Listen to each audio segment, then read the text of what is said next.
Você está no Átomo Quântico. Hoje a gente vai falar sobre como ter mais controle sobre a própria vida.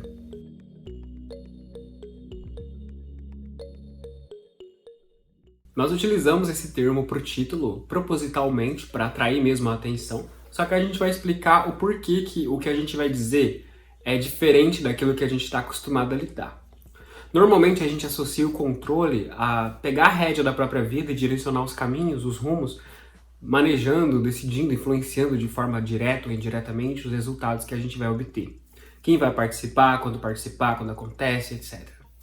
A gente vai enxergando nesses conceitos os extremos de, por exemplo, quando a gente deixa tudo acontecer por si ou de quando a gente tem um excesso de controle sobre a situação. Na questão de procurar um meio termo, a gente enxerga nesse conceito um triângulo. Entre um lado e o outro está o meio termo, de conseguir conciliar as próprias vontades com a vontade do ambiente.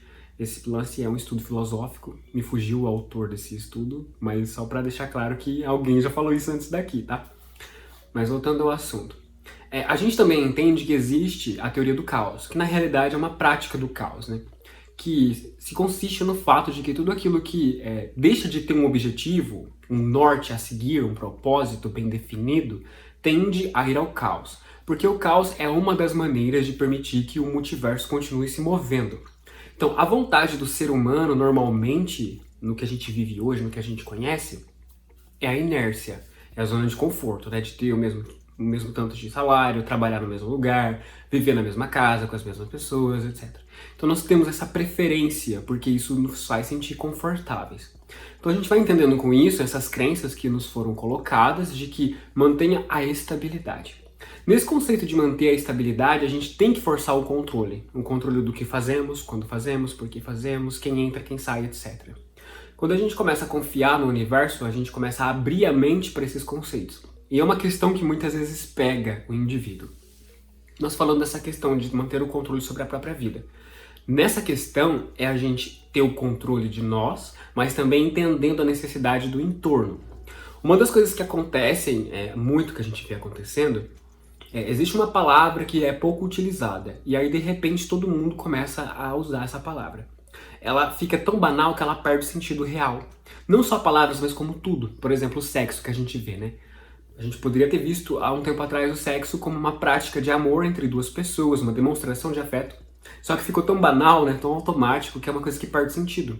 Então, assim, é mais fácil você ir lá e fazer sexo com alguém do que chegar e perguntar como foi seu dia. Como você está se sentindo? Então, a gente vê a inversão do banal.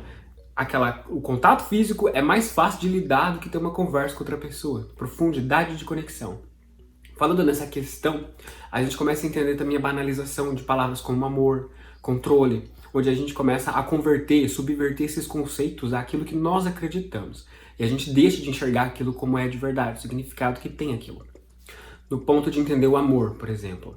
O que é bom pra mim, o que é bom pra você, o que é bom pra quem me cerca, e conciliar as coisas que eu faço, as coisas que eu digo, nesse meio termo, nesse triângulo entre o que é bom pra todos.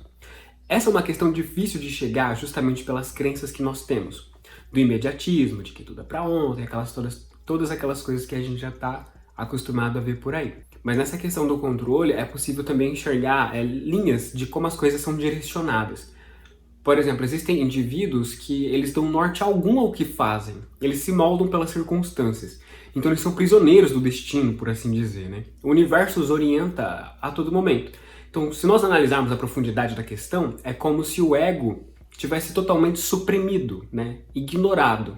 E isso é uma coisa que pode prejudicar o indivíduo se ele tem essa vontade de se mostrar, de deixar a sua marca, o seu legado, e ele está se recalcando por alguma crença. Por exemplo, os pais não ouviam o que a criança dizia, os amigos faziam bullying, deixavam ela de lado, e a gente vê muito isso acontecer, adultos com esses problemas, né? Então a pessoa cresce introvertida, com dificuldade de se entrosar com o ambiente, com a sociedade. Então elas, nesse estado introvertido, podem desenvolver problemas psicológicos, personalidade, etc. Mas indo por essa questão, falando do controle, nós enxergamos nesses indivíduos que eles se moldam totalmente por aquilo que falam para eles, por aquilo que eles veem, escutam, presenciam. Então para nós é difícil ter uma mente estruturada, uma mente inteligente. Também entendendo que nós estamos nesse tempo onde tudo é fácil, então a gente não dá tanto valor ao conhecimento. Ah, eu vou lá, faço isso, vejo aquilo, não sei o quê.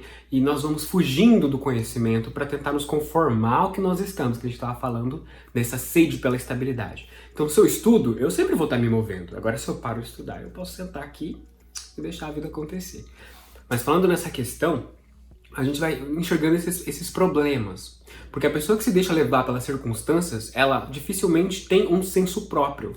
De, por exemplo, eu tenho uma personalidade X, dando um caso assim, né? Por exemplo, estou aqui para trazer amor, para amar o próximo, ou para ensinar, ou para cozinhar, ou para fazer qualquer coisa. Ainda assim, em última análise, é uma demonstração de amor pelo próximo, mesmo que pequena. Por exemplo, nós aqui de estarmos fazendo esse conteúdo, sentimos amor por quem está ouvindo. Quem está ouvindo também sente amor em estar aceitando o que estamos dizendo. Né? Aí entra aquela coisa, concordar ou não, mas ainda assim, estar aqui para ouvir. Esse momento que compartilhamos. É demonstração também, de todo modo. Mas o indivíduo que se deixa levar, ele banaliza tudo. Tudo não tem peso, não tem importância. Então assim, você tá numa fila de um banco ou tá na fila do supermercado. Acontece algum problema, aquele problema te acaba com você, né? Sei lá, você recebe uma mensagem, alguém fala alguma coisa que você não gosta. Aquilo modifica totalmente o seu humor, modifica o seu dia inteiro. Então, nós nos tornamos escravos pelas circunstâncias. E essa é uma questão interessante a se pensar. Uma mente que é suscetível ao externo e ela se esquece do propósito que ela carrega, é uma mente fraca, assim, não no mau sentido, mas fraca de estrutura. E nessa problemática nós enxergamos problemas com estrutura que tem relação com o Yang, com o pai. Então, muito provavelmente, foi uma criança que teve uma dificuldade de relação com o pai. Quando nós falamos isso, novamente, nós podemos pensar, amamos papai, amo papai, é uma ótima pessoa, o papai morreu, mas ainda assim tem algum trauma relacionado a essa figura, seja violência, seja ausência, seja falta de estar ali, sentar e conversar. Então são coisas pequenas que nós acreditamos que são coisas bobas, mas que elas moldam a nossa personalidade. Então é interessante a gente estar trazendo esse assunto para você que está assistindo, para a gente analisar essas questões. O que você está buscando? O que você está querendo da sua vida, né? Vocês estão fazer ressonância harmônica, estudar sobre essas questões. Ok, definir bem isso, procurar aparar as arestas de crenças que limitam esse objetivo, para que você consiga se manter firme e forte caso aconteça, e vai acontecer, uma adversidade. Essas adversidades nós vamos entendendo que são preparações do universo para nós, em relação ao que queremos. Por exemplo, você está querendo, você está buscando um relacionamento amoroso com alguém que você quer, assim, que você quer se sentir muito amado, muito amada. Você está pronto para receber esse amor e para dar ele também no mesmo nível? Se você estiver despreparado ou despreparada, você vai se submeter, vai ser submetido ou submetida a situações que te preparem para isso, para que você consiga conhecer a solidão, conhecer a raiva, conhecer o ódio, para que aí sim dá valor ao amor. Então assim, nós temos esse âmbito do sofrimento, de cair nessas relações que nos fazem sofrer, que nos fazem sentir sozinhos. Mas a gente de longe enxerga que isso tudo é uma bagagem, é uma sabedoria. A gente entender que a gente olha para uma direção e fala, aquilo ali vai me levar para o caos, então vamos por outro caminho. Procure manter vívido os seus objetivos. Quando você sentir que há um conflito entre o que você busca e o que você sabe, para pensar. O que te faz bem? O que realmente vai me fazer bem? Eu vou ficar feliz se eu fizer isso? Ficar feliz comigo? Vai fazer bem para as pessoas que estão à minha volta? Analisar o triângulo do meio termo? Caso positivo, prossiga. Caso negativo, pare e pensa. Dá para mudar? Para ajustar? O que eu faço? Peça ajuda se necessário. Procure um amigo, um colega, cônjuge, pai, mãe, tio, tia, parente. Pede ajuda, né? Porque como fala, independente de quem diga o que para você, vai ser Deus, através daquele indivíduo, te dando uma mensagem. Então é interessante a gente ter essa arte de ouvir também. De parar e pensar e ter aquele momento. Beleza? Esperamos que você tenha gostado. Até a próxima!